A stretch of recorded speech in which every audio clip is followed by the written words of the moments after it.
आपण भारताचा इतिहास समजून घेतो आणि भारताचा इतिहास समजून घेत असताना आतापर्यंत आपण मध्ययुगीन कालखंडातल्या ज्या वेगवेगळ्या संरचना होत्या त्या संरचनांचा अभ्यास थीम क्रमांक 1 मध्ये केला.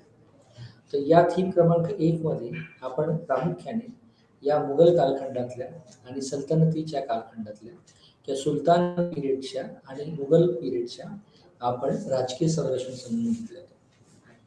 त्याचबरोबर हा संपूर्ण जो मध्ययुगीन भारताचा इतिहास आहे, तो मध्ययुगीन भारताचा इतिहास हा इसवी सन 1206 ते 1526 या कालखंडांमध्ये खरं तर या दोन महत्त्वाच्या राजकीय प्रक्रियांनी किंवा राजकीय सत्ताधीशांनी बळकावलेला कालखंड आहे असं म्हटलं तरी आपण हरकत नाही.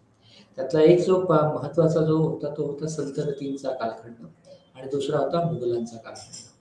त्यामुळे सल्तनत आणि मुघल एक राजकीय व्यवस्था म्हणून ज्या वेगवेगळ्या प्रारूप प्रशासनाची, महसुलाची, व्यवस्थेची, सैन्याची त्यांनी इथे लागू केली, त्याचा आढावा घेणं किंवा त्याचा खरं तर या काळातल्या ज्या काही सैन्य आणि लष्करी व्यवस्था आणि इतर प्रारूपासोबत नेमक्या कशा होत्या, याचा दाखला घेणं खरं तर ही आजच्या व्याख्यानाची किंवा या थीम क्रमांक 2चं एक महत्त्वाचं उद्दिष्ट असलेलं आपल्याला दिसतं.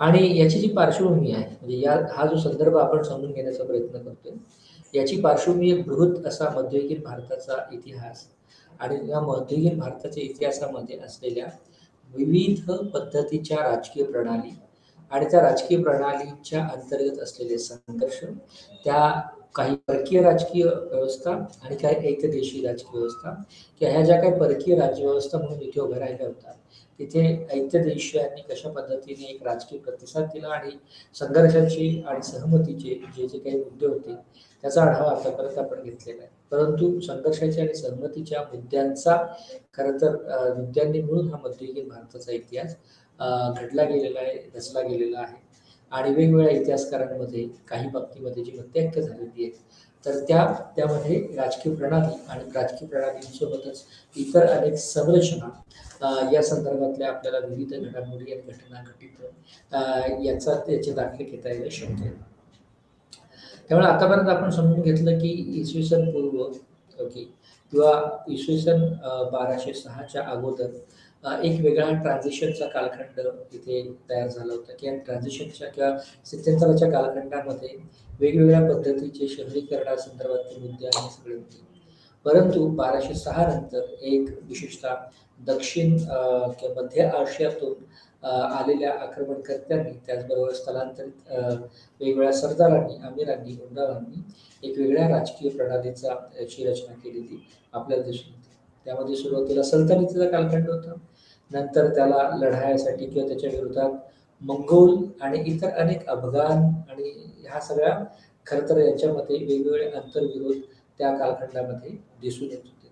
परंतु या सगळ्यांचं जे आकर्षण होतं ते एक या वेगवेगळ्या दिल्ली आणि दिल्लीच्या आसपासचा जो काही भूप्रदेश होता, त्या भूप्रदेशावर कब्जा करणं आणि तिथल्या नैसर्गिक संसाधनं आणि इतर सोयी-सुविधांचा उपयोग करत आपली राज्यव्यवस्था स्थापित करणं. तर खरं तर हा एक ब्रॉड किंवा एक रँडम अशी पार्श्वभूमी आपण आतापर्यंत जेव्हापासून मध्ययुगीन भारताचा इतिहास समजून घेण्यासाठी सुरुवात केलेली आहे, तिथून या बिंदूची चर्चा आपण करत आलेलोच आहोत. त्यामुळे कोड क्रमांक BHIC 133 या अंतर्गत आपण भारताचा इतिहास समजून घेतो आणि या भारताच्या इतिहासामध्ये पहिली थीम जी होती राजकीय संरचनेची, त्या वेगवेगळ्या राजकीय प्रणाली, राजकीय महसुलाची व्यवस्था आणि इतर प्रशासकीय पदं जी होती त्याची आपण चर्चा केली. परंतु आत्ताचा जो थीम क्रमांक किंवा खंड क्रमांक 2 आहे, त्यामध्ये आपण प्रामुख्याने सैन्य आणि सैन्याशी संबंधित असलेल्या ज्या काही प्रशासकीय व्यवस्था आहे त्याची चर्चा करणं या ठिकाणी अपेक्षित आहे.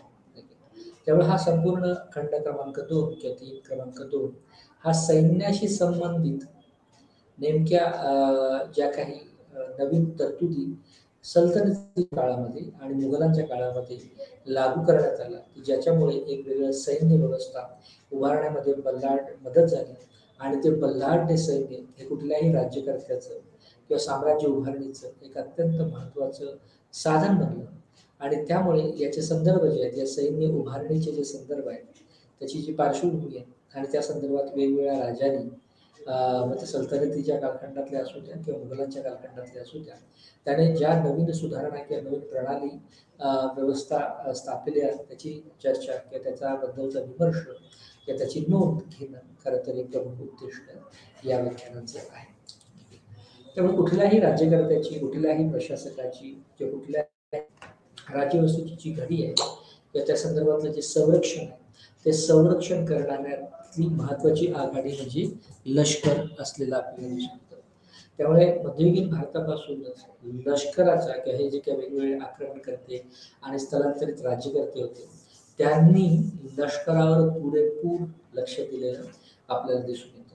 कारण ऐतदेशीय जे काही राजे होते ते सुद्धा लष्करी दृष्ट्या आणि इतर बाबींमध्ये बरेचसे सक्षम असे लढवय्ये होते आणि त्यामुळे त्यांच्याशी लढणं आणि इतर कुठल्याही एकदा राज्य स्थापित झाल्याच्या नंतर आणि राज्यव्यवस्था स्थिर स्थापित झाल्याच्या नंतर ती स्थिरता दीर्घकाळ टिकावी यासाठी सुद्धा लष्कराच्या फौजी किंवा किंवा सगळ्या सीमा यांचं नीट रक्षण व्हावं यासाठी लष्कराकडे या काळातल्या जवळजवळ सगळ्याच राज्यकर्त्यांनी भर दिलेली किंवा लक्ष दिलेलं आपल्याला दिसून येतं. याच्यामध्ये काही विसंगती किंवा यामध्ये काही बाबींचा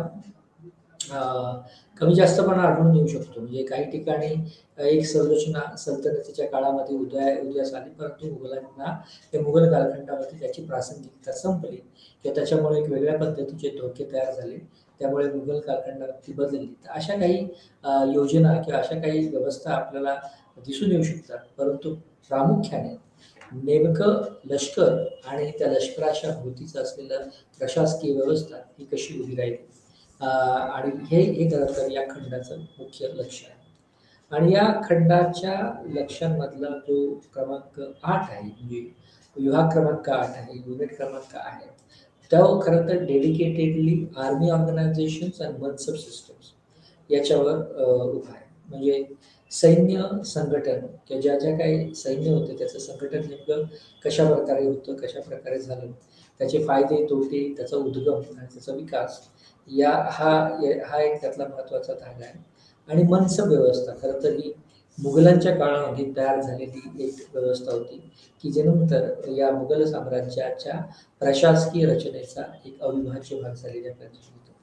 त्यामुळे सैन्याचं संघटन, लष्करी संघटना आपण असं त्याला सोप्या भाषेमध्ये मराठीमध्ये म्हणूया की लष्करी संघटना मध्ययुगीन कालखंडामध्ये कशा पद्धतीच्या लष्करी संघटना उभ्या राहिल्या आणि त्या लष्करी संघटनांमुळे खरं तर त्या साम्राज्याला फायदा झाला, तोटा झाला किंवा नेमकं काय याचं विवेचन आपण या लेक्चर समाप्तीच्या शेवटच्या टप्प्यामध्ये चर्चा करणार आहोत. परंतु आपण एकाच वेळेस 2 राजकीय प्रणाली किंवा 2 राजकीय व्यवस्था अभ्यास म्हणून घेत असल्यामुळे एका बाजूला एक सामान्यतः लष्कर संघटन आणि त्याच्या अंतर्गत असलेल्या वेगवेगळ्या बिरुदावल्या किंवा पदनामावल्या आपल्याला दिसून येतात. नक्की दुसरीकडे जी मनसब व्यवस्था आहे ही खरं तर मुघलांनी सुरू केली. खरं तर त्याचं म्हणजे मुघलांनी जरी ती सुरू केलेली असली तरी त्याचा उद्गम हा प्रामुख्याने दक्षिण आशिया, मध्य आशिया वगैरे याच्यातूनच आढळून येतो. त्यामुळे तिकडून खरं तर मनसबदारी व्यवस्थेचा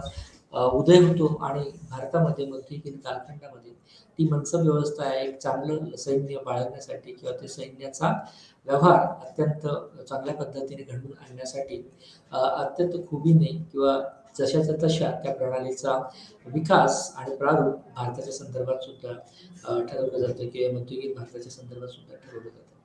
त्यामुळे प्रामुख्याने आपण या कालखंडातल्या सैन्य संघटना किंवा लष्करी संघटना त्याची नेमकी ध्येय, धोरणं, त्याच्यातले वेगवेगळ्या रँकिंग म्हणजे नियुक्त्या, त्याची वेतन, काही सरकारी अधिकारी, काही इतर गैर सरकारी अधिकारी, सैन्यामध्येच काम करणाऱ्या अशा ज्या वेगवेगळ्या उपाध्या, वेगवेगळे जे काही हुद्दे आहेत त्या हुद्द्यांची चर्चा खरं तर आपल्याला लष्करी संघटनांमध्ये करणं गरजेचे आहे. आणि हे सगळे एकदा हुद्दे डिफाईन झाले की हुद्दे आल्याच्या नंतर म्हणजे मुघल कालखंड जेव्हा सुरू होते तेव्हा त्यांनी या हुद्द्यांशी संबंधित जे काही लष्करी संघटन होते त्याच्या आधारावर एक वेगळी व्यवस्था तयार केली की जे खरं तर पुन्हा रँकिंगशी संदर्भातलीच होती, हुद्द्यांशी संदर्भातलीच होती, पदनामांशी संदर्भातलीच होती. त्याला त्यांनी मनसब व्यवस्था स्वीकारली की मनसब व्यवस्था म्हटली. तर मनसब व्यवस्थेचा विकास किंवा त्याचं आकलन हळूहळू मनसबदारी व्यवस्था म्हणून रूपांतरित होण्यामध्ये बरंच झालं. एक विशिष्ट कालखंडातली मनसब म्हणजे एखाद्या मुघलांच्या एका विशिष्ट राजाच्या अंतर्गत आलेली मनसब असा त्याचा स्वरूप आणि व्याप्ती न राहता ज्या ज्या राज्यांनी म्हणजे मोठ्या प्रमाणामध्ये मध्ययुगीन कालखंडामध्ये या संपूर्ण भूप्रदेशामध्ये म्हणजे उत्तरेतल्या मध्य भारतातल्या ही व्यवस्था बरकरार झालेली आपल्याला दिसून येते किंवा त्याचं स्थापत्य झालेलं आपल्याला दिसून येते. नंतरच्या काळात आपल्याला त्याचे संदर्भ खरं तर शिवकाळ जो आहे छत्रपती शिवाजी महाराजांचा कालखंड आहे, तर त्या कालखंडामध्ये सुद्धा मनसबदारीचे बरेचसे घटक किंवा बरेचसे प्रारूप दिसून येतात. यातला महत्त्वाचा मुद्दा असा आहे की मनसबदारी ही व्यवस्था म्हणून सर्वश्रुत मध्ययुगीन भारतामध्ये स्थापित झालेली आपल्याला दिसून येते आणि मराठा कालखंड किंवा मराठा साम्राज्याच्या अंतर्गत सुद्धा मनसबदारी व्यवस्थेचा काही भाग किंवा एक मेजॉरिटी भाग हा त्याच्यामध्ये असलेला दिसून येतो. त्यामुळे मनसबदारी व्यवस्था आणि मिलिटरी ऑर्गनायझेशन या दोन मुद्द्यांची चर्चा किंवा या दोन मुद्द्यांभोवती आपण खरं तर आपल्याला ही सगळी मांडणी अपेक्षित आहे. त्यामुळे दिल्ली सुलतानतीचा कालखंड हा खरं तर मंगोलांशी संघर्ष करत राहता एक वेगळ्या पद्धतीचा राजकीय स्थिरता दिल्लीमध्ये आणि दिल्लीच्या आसपासच्या प्रदेशामध्ये हा 1206 नंतर आलेली होती. परंतु मंगोल जी समस्या होती ती मंगोल समस्या पूर्णपणे काही सुटलेली नव्हती आणि मंगोल ही अत्यंत बिकट अशी समस्या असल्यामुळे मंगोल या भटक्या किंवा या जमातीच्या विरोधात लढताना इथले जे काही दिल्लीचे सुलतान होते त्यांनी सुद्धा त्याला एकदम अशी टक्कर देईल अशा पद्धतीची सैन्य व्यवस्था किंवा संघटना ज्याला लष्करी संघटना म्हणते ती उभारण्याचं ध्येय उद्देश बाळगत होतं. आणि जी काही मंगोल ज्या सैन्य रचनेचा भाग होता अगदी हुबेहूब तशीच सैन्य रचना दिल्लीच्या सुलतानातील सुद्धा त्यांच्या सवताच्या लष्कराची केलेली आपल्याला. त्यामुळे मंगोल याची लढाई याच्याशी लढाई आणि इतर कुठल्याही शत्रूंपासून त्या सुलतानाचा आणि मुघलांचं सीमाचं रक्षण करणं या अत्यंत असं लक्षित किंवा केंद्रभूत असलेल्या उद्देशांभोवती खरं तर लष्करी संघटनांची उभारणी मध्ययुगीन कालखंडामध्ये. आता लष्करी संघटनामध्ये यामध्ये ज्या वेगवेगळ्या नियुक्त्या पदावली बिरदावल्या आणि डेझिग्नेशन रँकिंग जे आहे उतरंडी जी आहे त्या उतरंडी चर्चा सुद्धा आपल्याला या ठिकाणी अपेक्षित आहे. त्यामुळे हा संपूर्ण प्रकरण समजून घेताना प्रामुख्याने आपण याचं नेमकं उद्दिष्ट काय या लेक्चरचं या व्याख्यानाचं किंवा या युनिट क्रमांक 8चं त्या उद्दिष्टांवर चर्चा करू. त्याच्यानंतर परिचय म्हणून किंवा प्रस्तावना म्हणून आपण आतापर्यंत जे काही संदर्भ घेतले त्या सगळ्या संदर्भामध्ये याचा जो आवाक आहे व्याप्ती आपण असो म्हणजे महत्त्व जे आहे कुठल्याही लष्करी संघटनेचं ते अधोरेखित केलेलंच आहे. कारण लष्कराशिवाय कोणतंही साम्राज्य उभं राहणं शक्य नाही आणि लष्कराशिवाय जर ते उभं राहणं शक्य नाही तर लष्कराशिवाय ते स्थिर किंवा पुढच्या काळामध्ये किंवा दीर्घकाळापर्यंत स्थावर राहील हे सुद्धा शक्य. त्यामुळे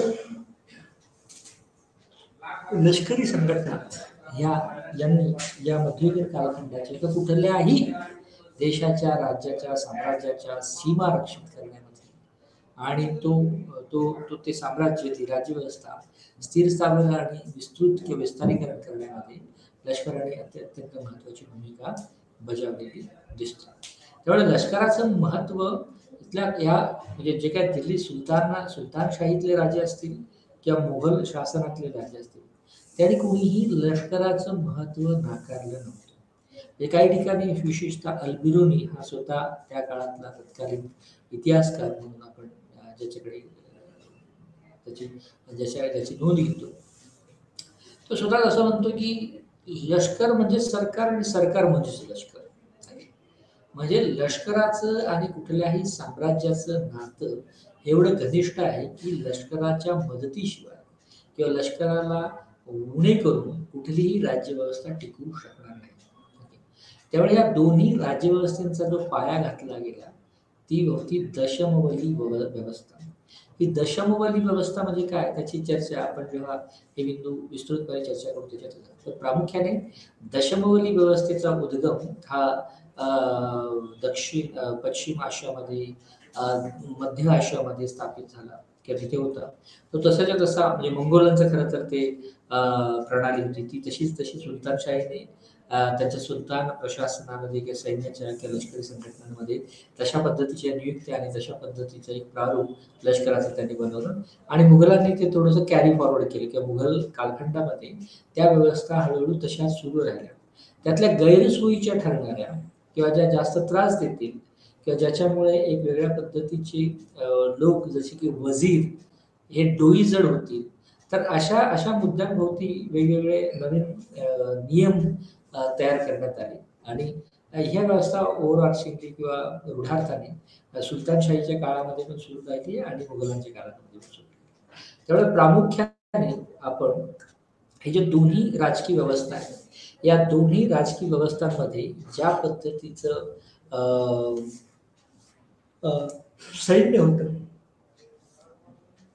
सैन्य संघटन होतं, त्या सैन्य संघटनाची चर्चा करणं आपल्याला आवश्यक आहे. त्यामुळे खऱ्या अर्थाने प्रामुख्याने 3 मुद्दे याच्यामध्ये आपण चर्चा करतो. एक तर दिल्लीची जी सुलतानशाही होती, त्या सुलतानशाहीच्या अंतर्गत जी काही लष्करी संघटना उभी राहिली होती, त्या लष्करी संघटनेचं स्वरूप, वैशिष्ट्य आणि कोणकोणत्या नियुक्त्या आणि पदं त्या ठिकाणी होती, याचं एक ओळख खरं तर आपण याच्यामध्ये करणार आहोत. दुसरा जो सेगमेंट असणारा भाग आहे, तो मुघलांच्या काळामध्ये म्हणजे दिल्ली सुलतानशाहीची सैन्य व्यवस्था, लष्करी व्यवस्था, लष्करी संघटना समजून घेताना आपण ज्या ज्या मुद्द्यांची किंवा ज्या ज्या केंद्रीभूत गोष्टींची चर्चा करणं अपेक्षित आहे, अगदी तसेच आपण मुघलांची लष्करी संघटना समजून घेताना सुद्धा करणार आहोत. आणि तिसरा जो महत्वाचा कंपोनंट आहे आणि तो खरं तर मुघल शासन कालखंडामध्ये रुजू झाला की ज्याची अंमलबजावणी झाली, की ज्याचं श्रेय खरं तर अकबर आणि याला जातं आणि अकबरामुळे ही व्यवस्था मुघल शासन कालखंडामध्ये त्याचा अवलंब करण्यात आला. त्यामुळे ती व्यवस्था म्हणजे मनसब व्यवस्था. तर ही मनसब व्यवस्था म्हणजे काय? त्याच्यामध्ये ज्या ज्या काही वेगवेगळ्या श्रेणी होत्या, कॅटेगरायझेशन, वर्गीकरण जे काय केलं होतं श्रेणींचं, ते खरं तर त्या 2 प्रमुख श्रेणी होत्या ज्याची चर्चा आपल्याला त्यामध्ये विस्तृतपणे करणं गरजेचं आहे. त्याचबरोबर मनसबदार जो होता त्याची नियुक्ती, पदोन्नती, ज्या संदर्भातल्या ज्या बाबी आहेत त्या संदर्भातल्या बाबी किंवा त्याच्याकडे लक्ष देणारा कार्यकारी अधिकारी किंवा कार्यकारी गण आणि नेमका कोड काय याची चर्चा सुद्धा आपण या ठिकाणी करणार अपेक्षित आहे. त्याचबरोबर जेव्हा सैन्य कुठलीही राज्यव्यवस्था, कुठलंही साम्राज्य सैन्याची उभारणी करतं, तेव्हा त्या सैन्याचा मेंटेनन्स सुद्धा असतो किंवा त्या सैन्याला देखभाल करणं सुद्धा गरजेचं आहे. त्यामुळे कुठल्याही साम्राज्यातलं म्हणजे इतिहासाच्या संदर्भामध्ये आणि वर्तमानाच्या संदर्भात सुद्धा कुठल्याही एखादा देश जेव्हा लष्करावर खर्च करतो तेव्हा तो एक महत्त्वाचा आणि न टाळता येणारा असा खर्च म्हणून त्याच्याकडे बघितलं जातं. त्यामुळे अर्थव्यवस्थेमध्ये सुद्धा लष्करांच्या प्रती किंवा लष्करावर करण्यात येणाऱ्या खर्चाला खरं तर काटछाट फार केली जाते आणि तोच दृष्टिकोन जो आता आधुनिक कालखंडामध्ये आपण लष्कराचा देखभाल करण्यासाठी बाळगतो, तोच दृष्टिकोन मध्ययुगीन कालखंडामध्ये सुद्धा सैन्याची देखभाल आणि त्याच्या संदर्भातले इतर ध्येय या संदर्भात कसं धोरण असावं या संदर्भात विचार करणाऱ्या गोष्टी आपल्याला दिसून येतात. त्याचबरोबर एस्केटची जी प्रणाली होती त्याचा उल्लेख आपल्याला किंवा त्याची समज आपल्याला या ठिकाणी विकसित करणं ते गरजेचं आहे. आणि शेवटचा जो मुद्दा आहे की खरं तर ज्याला आपण रँकिंग सिस्टम म्हणतो, ती नेमकी सिस्टमची रचना काय होती, म्हणजे कोणत्या रँक या व्यवस्थेमध्ये होत्या, म्हणजे ज्याला आपण मनसबदारी व्यवस्था म्हणून सुद्धा गणलं गेलेलं आहे. तर ही खरं तर आपल्या सगळ्या व्याख्यानाची रूपरेषा आहे.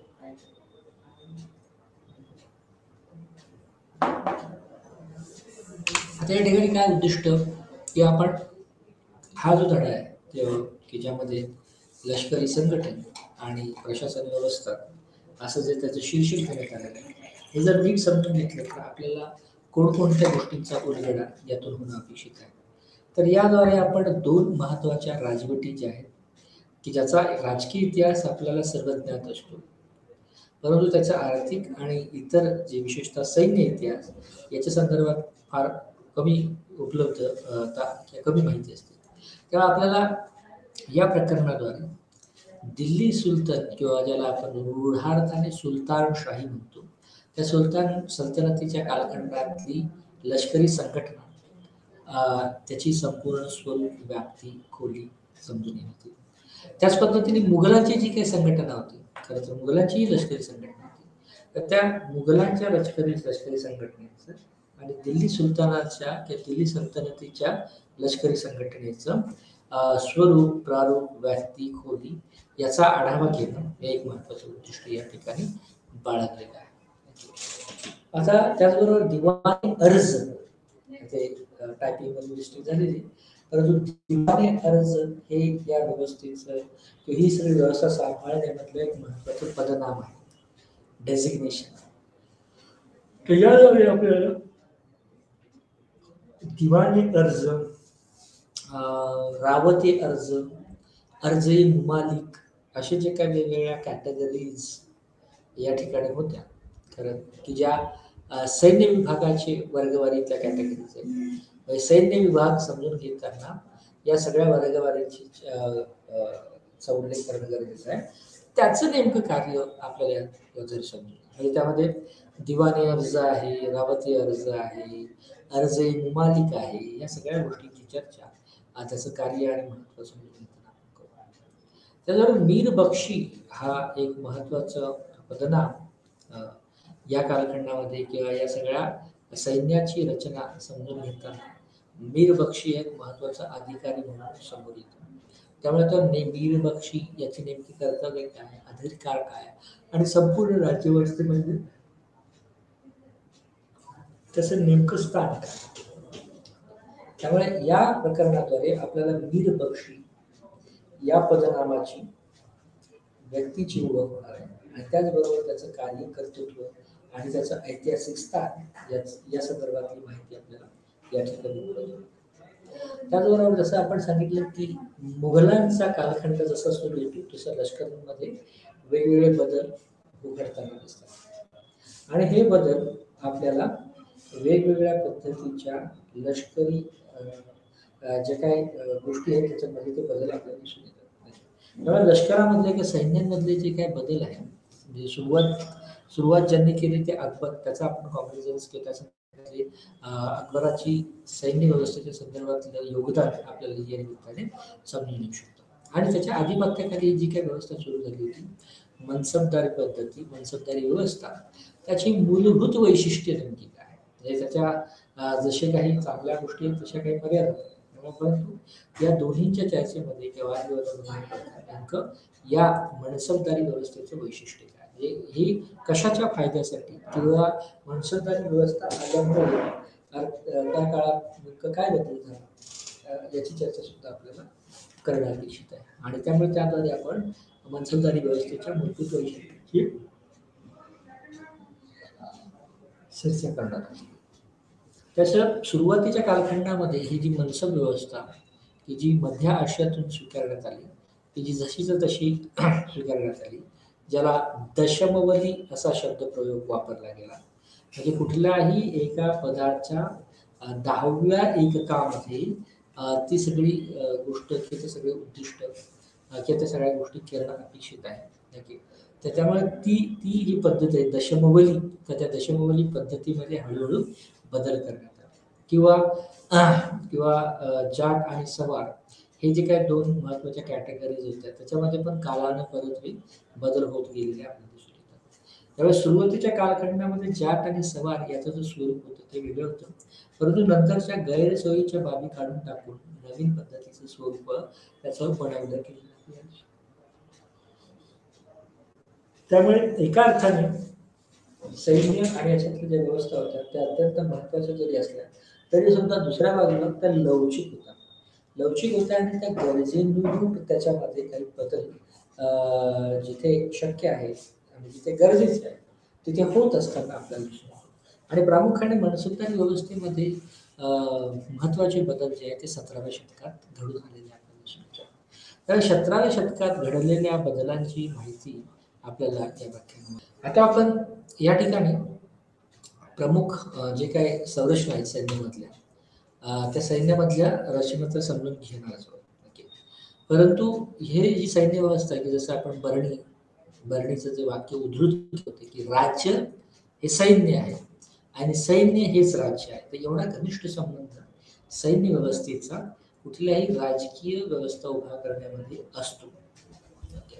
आणि हे याचा जो उल्लेख आहे तो आपल्याला बर्नीच्या फतवाए जहांगीरी या संहितेमध्ये दिसतो. फतवाए जहांगीरी ही बर्नीनेच लिहिलेली एक संहिता आहे आणि त्यामध्ये सैन्याचं महत्त्व विषद करताना बर्नी या वाक्याचा उल्लेख करतो किंवा बर्नी या गोष्टीचा उल्लेख करतो की राज्य हे सैन्याशिवाय अपुरं आहे आणि सैन्य हे सुद्धा राज्यामुळेच सैन्याला सुद्धा राज्यामुळे बळ मिळतं अशा आशयाचं. शब्दशः तो अर्थ असा आहे की राज्य हे सैन्य आहे, सैन्य हेच राज्य आहे. त्यामुळे एवढा घनिष्ठ आंतरसंबंध सैन्याचा आणि राज्यव्यवस्थेचा बर्नीच्या फतवाए जहांगीरीमध्ये उद्धृत झालेला आपल्याला दिसतो.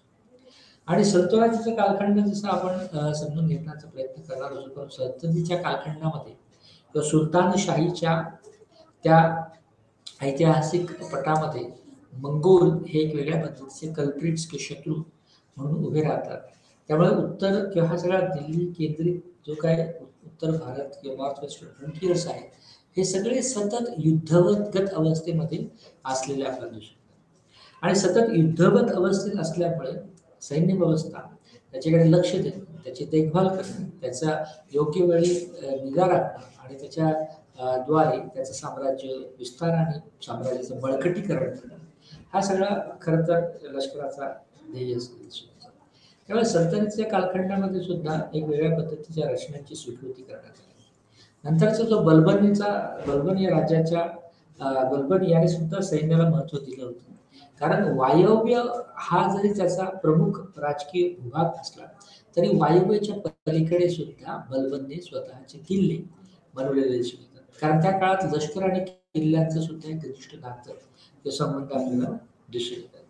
कारण हे सगळे किल्ले जे होते ते कुठल्याही साम्राज्याचे तटबंदीच्या स्वरूपामध्ये सुद्धा बघितले, या किल्ल्यांकडे बघितले. त्यामुळे बल्बनने सुद्धा सैन्य व्यवस्था आणि सैन्याच्या शक्तींवर बिलकुल दुर्लक्ष केलेलं आपल्याला दिसून येतं. तिसरा जो महत्वाचा राजा होता या कालखंडाचा तो अल्लाउद्दीन खलजी.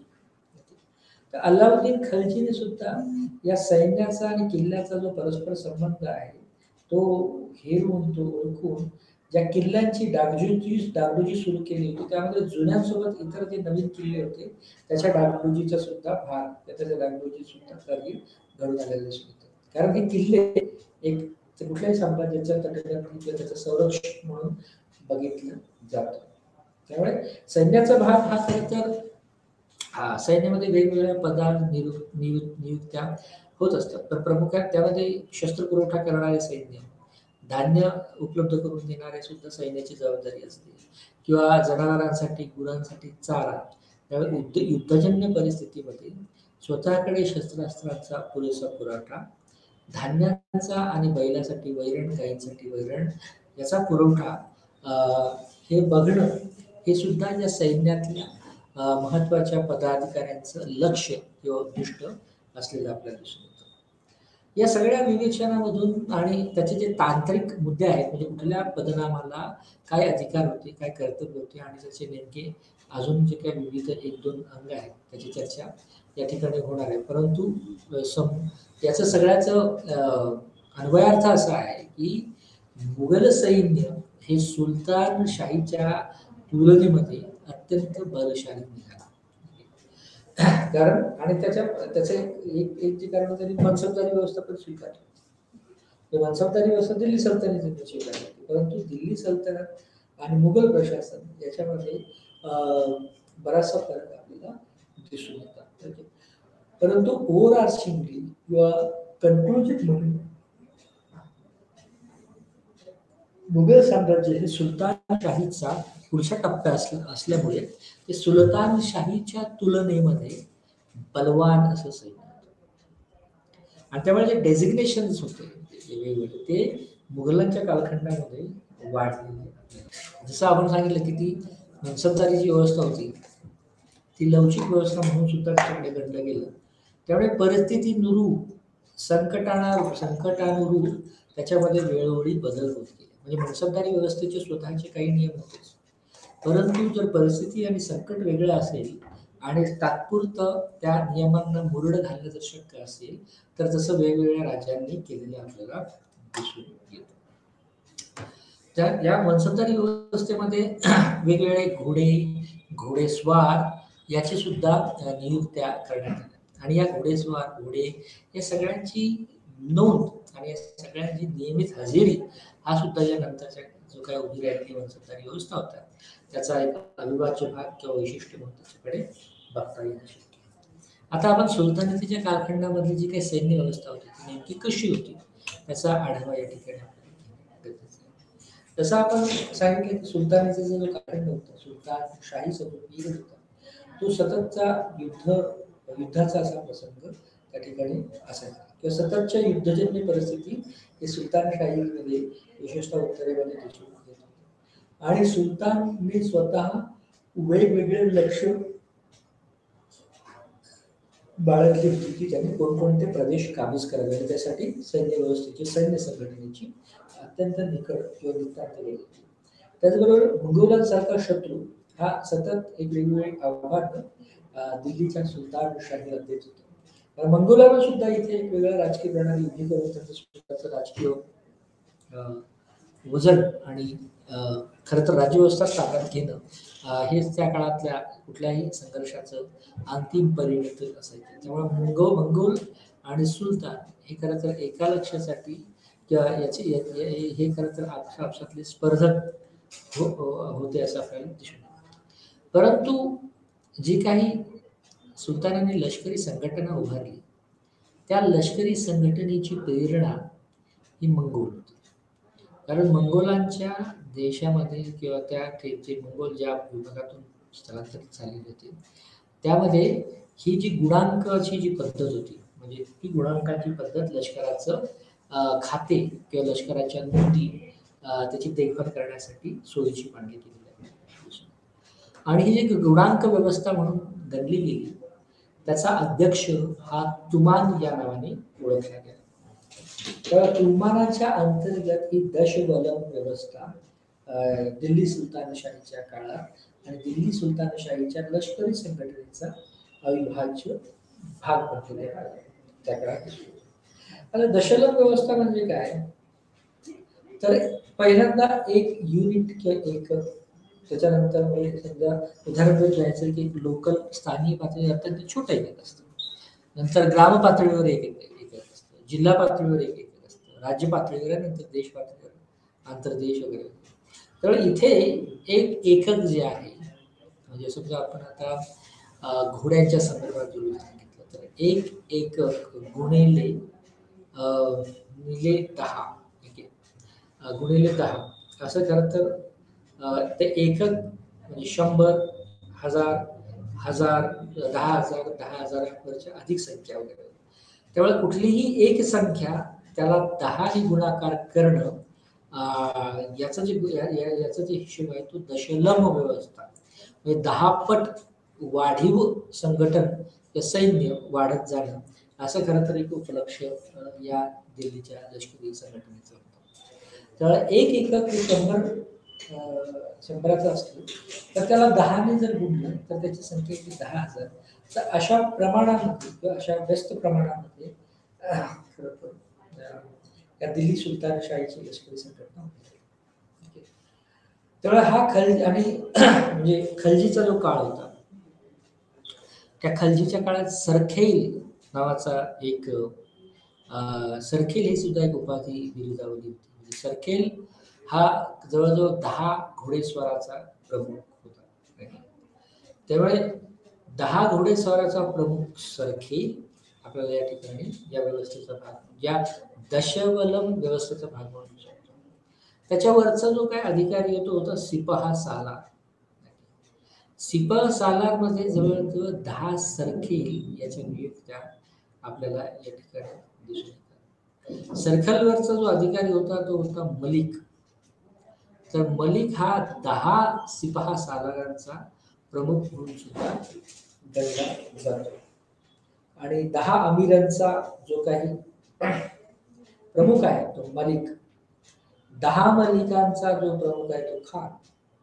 तर अशा पद्धतीने ही दशबल व्यवस्था राबवली गेलेली आपल्याला दिसून येते. म्हणजे 10च्या गुणोत्तरामध्ये 100 गुणिले 10 असं जे काही सूत्र असेल त्यानुसार हे सैन्याचं लष्करी संघटना आणि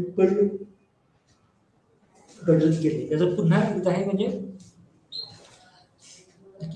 10 घोडेस्वारांचा वर एक सरखेल, 10 सरखेलवर एक शिपाई सालार, 10 शिपाई सालारवर एक अमीर, 10 अमीरांवर एक मलिक, 10 मलिकांवर एक खान आणि नंतर हळूहळू सम्राटांपर्यंत खरं तर ही अशी रचना म्हणजे काय आहे ती जाते. परंतु यातला जो सगळ्यात शेवटचा जो महत्वाचा होता खान, की जो 10 मलिकांचा प्रमुख म्हणून गणला जातो, त्या खानाच्या हातात खरं तर म्हणजे मेजॉरिटी बहुतांश ठिकाणी या दिल्ली सल्तनतीचा जे सूत्र जे आहे दिल्लीचा या पट्ट्यात जो इतिहास आहे त्याचा हातात आपल्याला जातं खानाच्या हातात. तर खान हा जो 10 मलिकांचा प्रमुख आहे त्याच्या हातात सूत्र गेल्याच्या नंतर वेगवेगळ्या पद्धतीने नियंत्रण, निर्णय घेण्याची क्षमता वगैरे वगैरे या सगळ्या बाबींचा उल्लेख त्या ठिकाणी होतो. त्याचबरोबर दिल्ली सुलतानशाहीची लष्करी संघटना चर्चा करताना इल्तुतमिश जो होता या दिल्ली सुलतानशाहीचा जो भाग होता त्याने स्थायी सेना उभारलेल्या आपल्याला दिसून येतात. तर इल्तुतमिश हा जो आहे की जो ज्याने ही जी स्थायी सेना होती त्याला ती केंद्रीय भरतीच्या आधाराने सुरू केलेली आपल्याला दिसून येत होती.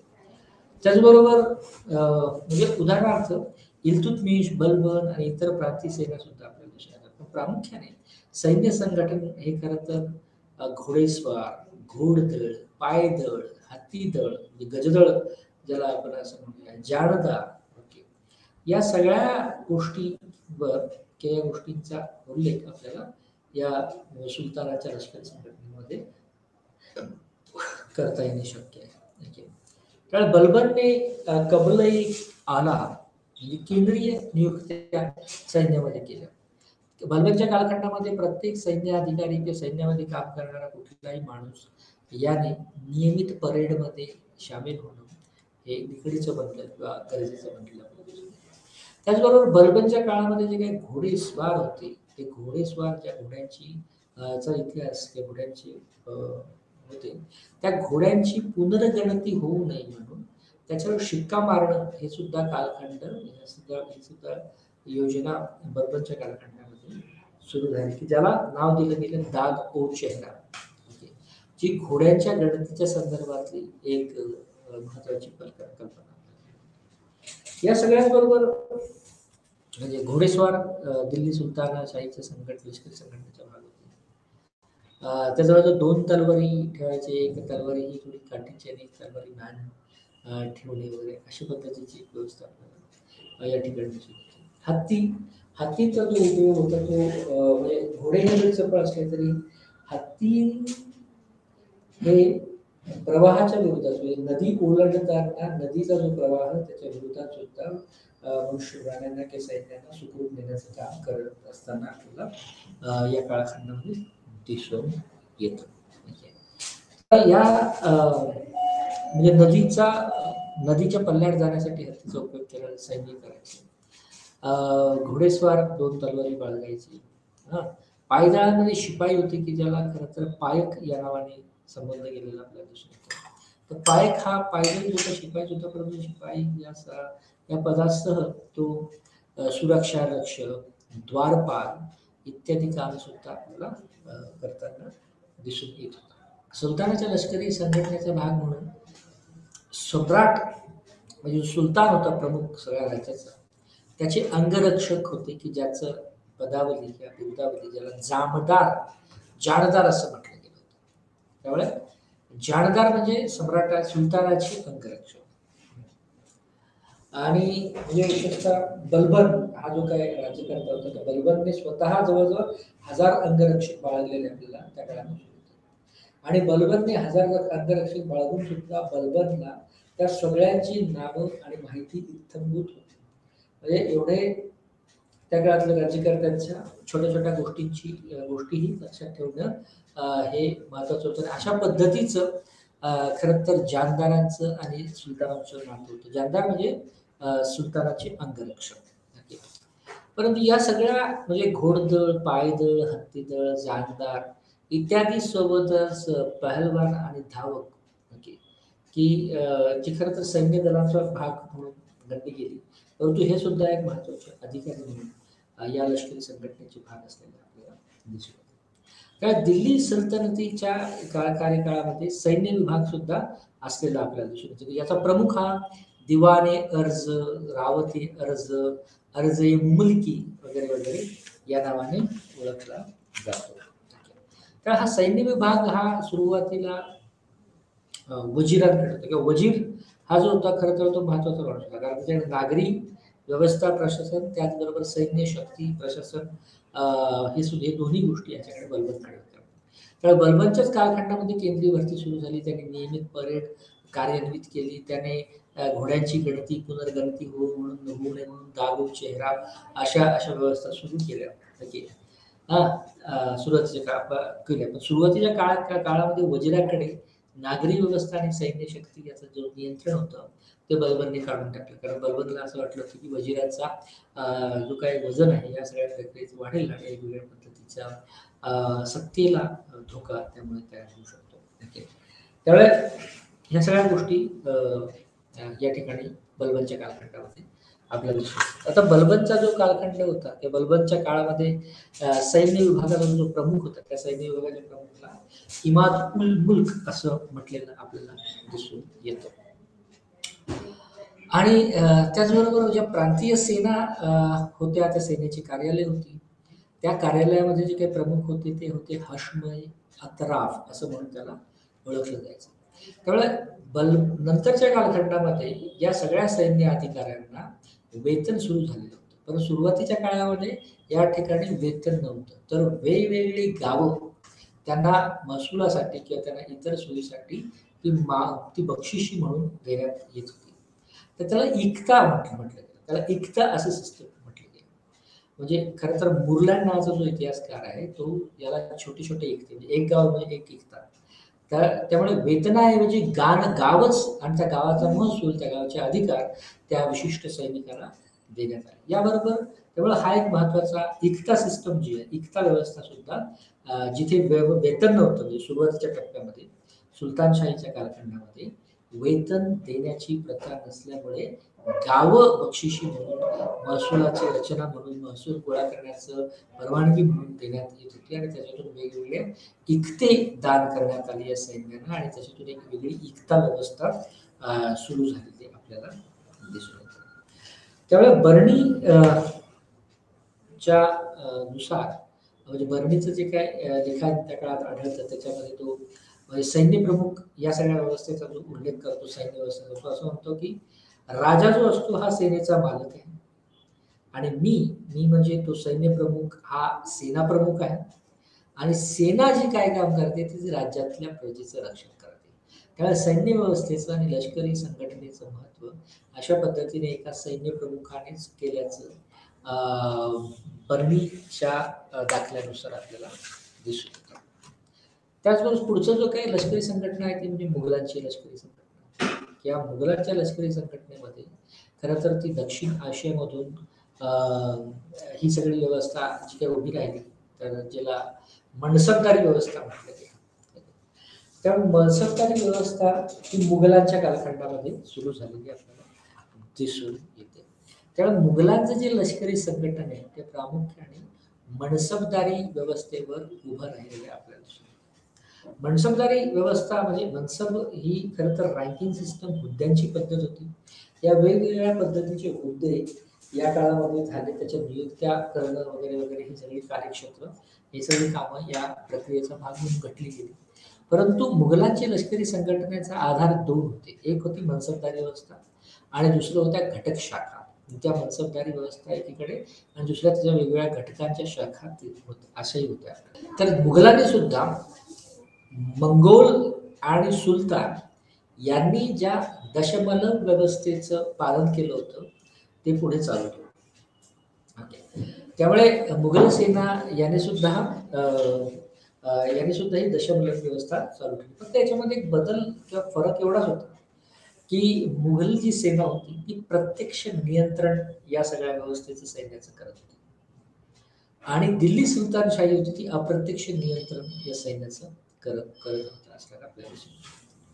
त्यामुळे प्रत्यक्ष नियंत्रण म्हणजे प्रत्यक्ष सम्राट या सगळ्या लष्करी संघटनेचा प्रमुख तर तो होताच, परंतु सगळ्या निर्णय प्रक्रियेमध्ये सुद्धा सम्राट असलेला आपल्याला दिसून येतो की जे सुलतानशाहीमध्ये नव्हतं. सुलतानशाहीमध्ये इतर जे वजीर आणि इतरही महत्वाचे जे काही लष्करी अधिकारी होते त्यांना स्वायत्त किंवा वेगळे निर्णय घेण्याचा तो अधिकार होता. म्हणजे तिथेही नियंत्रण होतं, त्याला म्हटलं गेलं अप्रत्यक्ष नियंत्रण.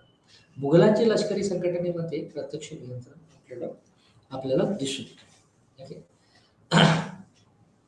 त्यामुळे या कालखंडामध्ये किंवा मुघलांची लष्करी संघटना समजून घेताना सुद्धा वेगवेगळ्या घटक शाखा जसं ते पायदळ, हत्तीदळ, घोडेदळ, घोडेस्वार, तोफगोळा, नौकानयन, नौकेतलं जलमार्ग, समुद्री मार्ग, त्याचे अधिकारी वर्ग या सगळ्या गोष्टींचा इथेही आपल्याला म्हणजे मुघल लष्करी संघटना समजून घेताना सुद्धा आपल्याला दिसून येतात.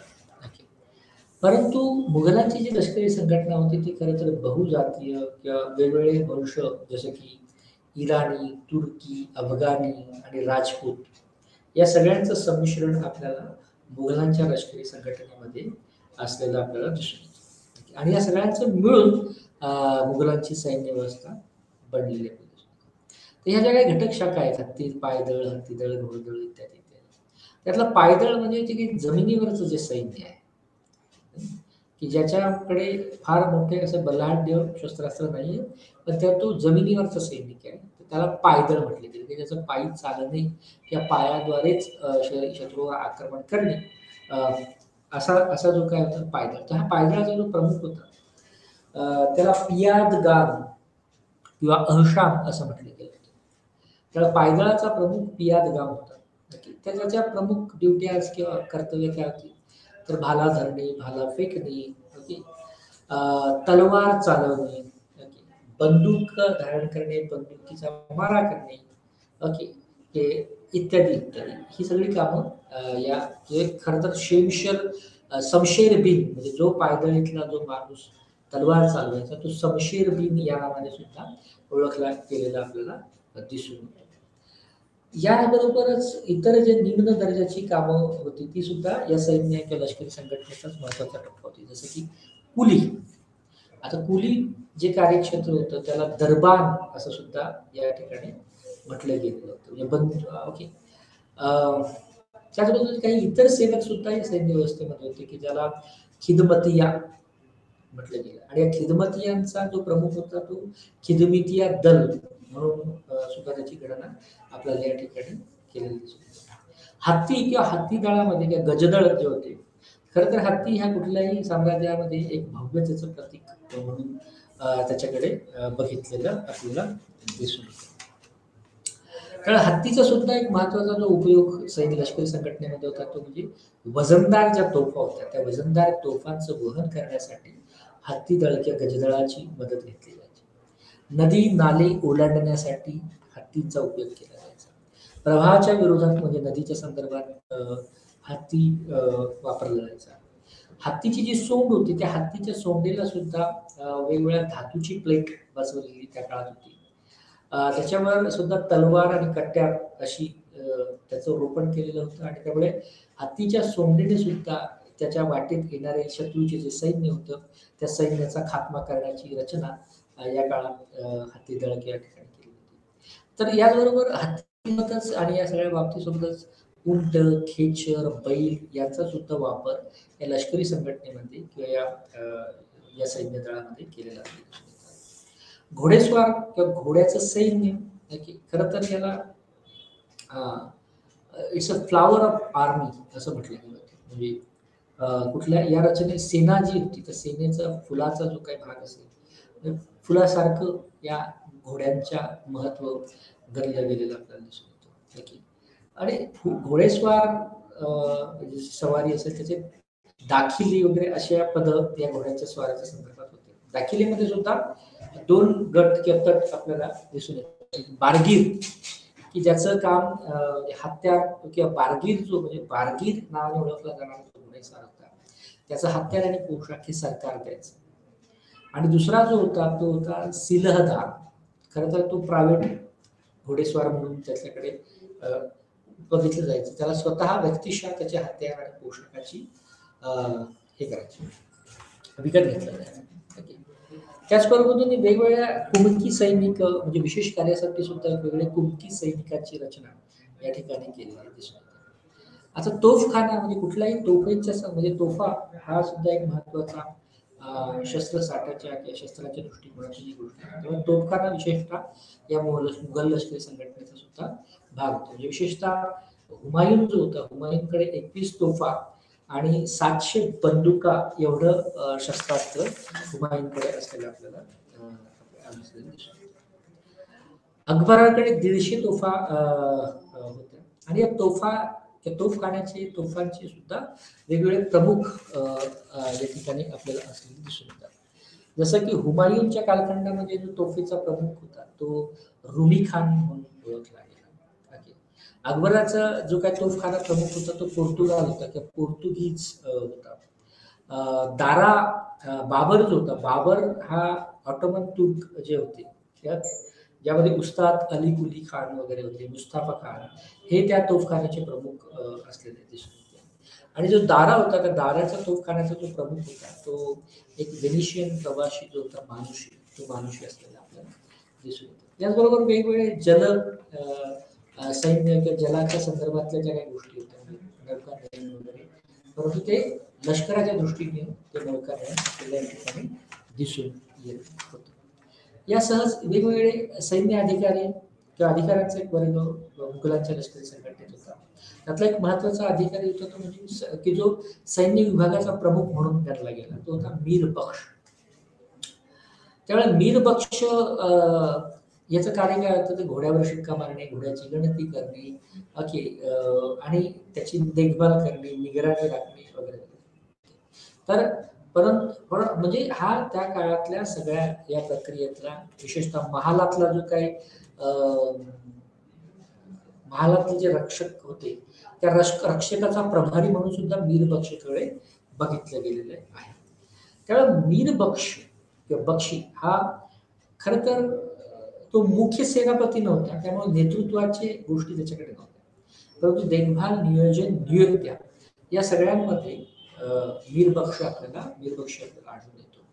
त्याचबरोबर मीर बक्षी हा सम्राटासोबत वेगवेगळ्या सैन्याच्या ज्या काही कॅम्पेन्स किंवा सैन्याच्या गोष्टी होत्या त्याच्यासोबत सुद्धा तो आढळलेला आपल्याला.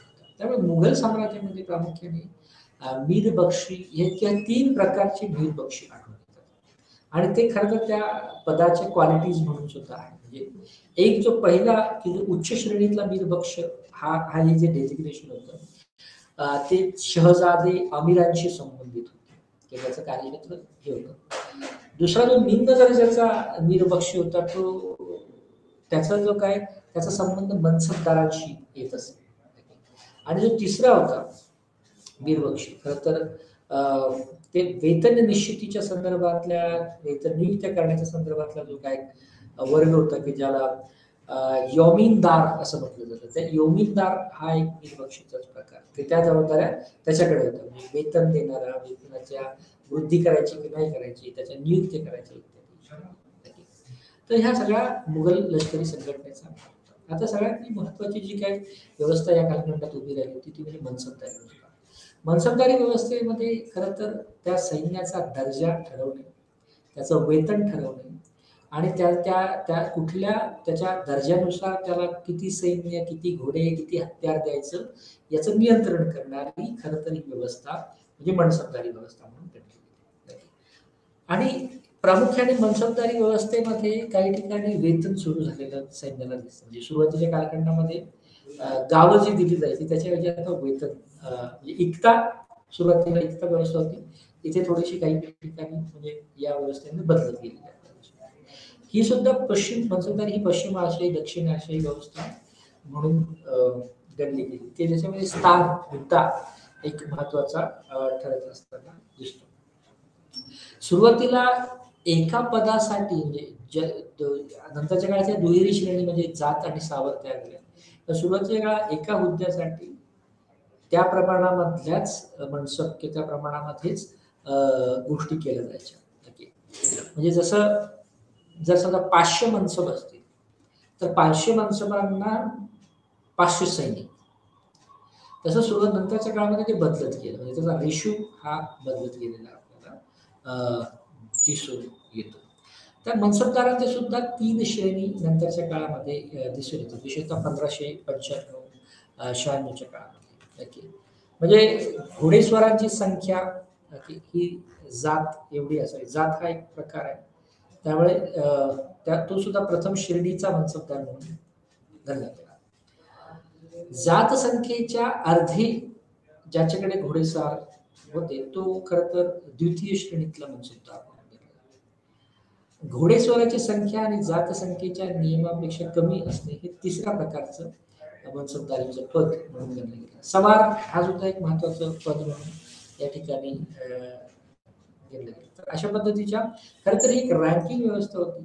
या रँकिंग व्यवस्थेमध्ये ह्या सगळ्या सैन्याचं वेगवेगळे पदर किंवा वेगवेगळ्या नियुक्त्या वेतन श्रेणी यामध्ये ठरल्या गेलेल्या आपल्याला दिसून येतात. आज इथे आपण थांबूया. नमस्कार.